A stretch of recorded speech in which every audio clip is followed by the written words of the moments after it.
You're listening to the Vocabbett podcast, where I help students improve their vocabulary for the SAT, ACT, and life itself using my unique and research-backed story-based method. On this podcast, I'm sharing the best tips and tricks for a more enriched vocabulary and pain-free test day.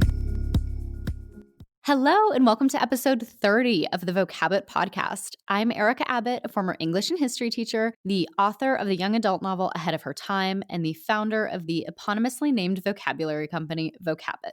So I wrote today's vocabulary boosting story back when I was studying abroad in Cairo. I have always just liked big words, so even though Vocabbett didn't exist back then, I really didn't have to make that many changes to adapt it for you guys. But as far as the plot, I just feel like I need to explain it a little bit. You know how in movies, sometimes the character will start daydreaming and crazy stuff will happen? That's how you should think of this story. The pyramids are real. The teacher I mentioned, Salima Ikram, is a real person, and she is the queen of Egyptology as far as I'm concerned. But the rest of this story, all the crazy mystery stuff, was kind of just me daydreaming in the pyramids. I was reading an Elizabeth Peters book at the time, and honestly, when am I not?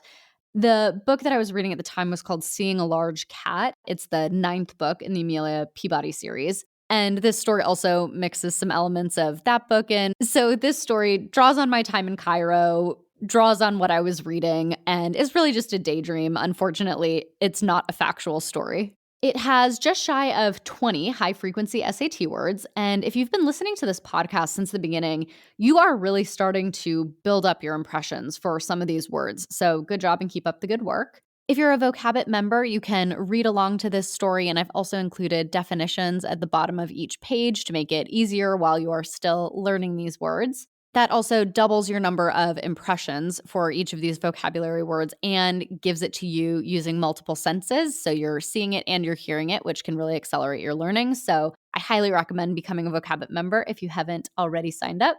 You can do that at vocabbett.com, and you will have access to the entire backlist of podcast accompaniments. With all that being said, here is Trapped in a Pyramid. Oh, one last thing. The first line of this story does have a bad word in it, so if you have younger people listening, tell them to cover their ears. Trapped in a Pyramid, a vocabulary-boosting short story by Erica Abbott.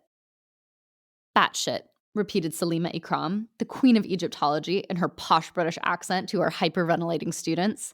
We were stuck in the close, dark quarters of a burial chamber, breathing in heavy, oxygen-deprived air and panting from the perilous descent into the bowels of Khufu's pyramid. But I'd never been more excited in my life. The air reeked of bat guano and sweat. But to me, exploring the pyramids was the fulfillment of a lifelong dream. How are we going to get out? One of my classmates interrupted.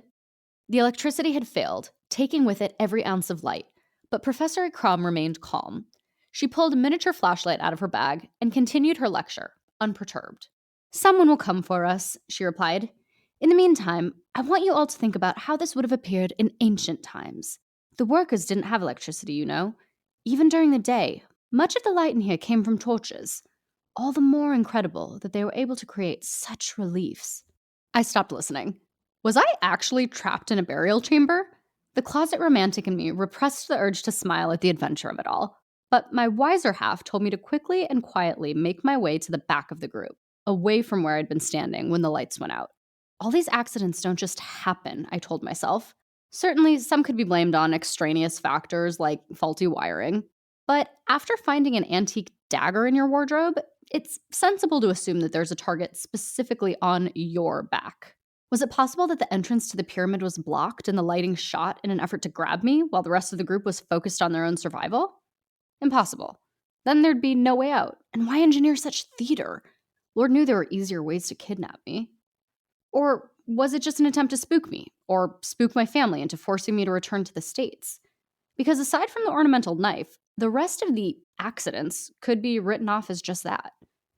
A hand on my posterior jolted me back to awareness.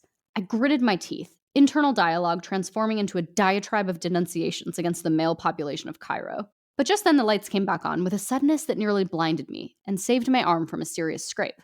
I'd been about to administer an elbow into the gut of the pervert standing behind me, but as I peered at my classmates, some sheepishly wiping away tears and blowing their noses, I found that there was no one behind me, just an ancient wall.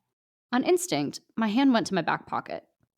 "Stay away from tomb 20A," a crumpled message read. Now I was really intrigued. All right, I hope you guys liked that vocabulary boosting short story. I so strongly believe that stories are the easiest and most effective way to boost your vocabulary. It is, as I've said before, it's like immersion, but with SAT words. If you're enjoying Vocabbett, I would really appreciate it if you left a review for this podcast. And don't forget that you can always take your learning to the next level by becoming a Vocabbett member. I will see you guys on Tuesday.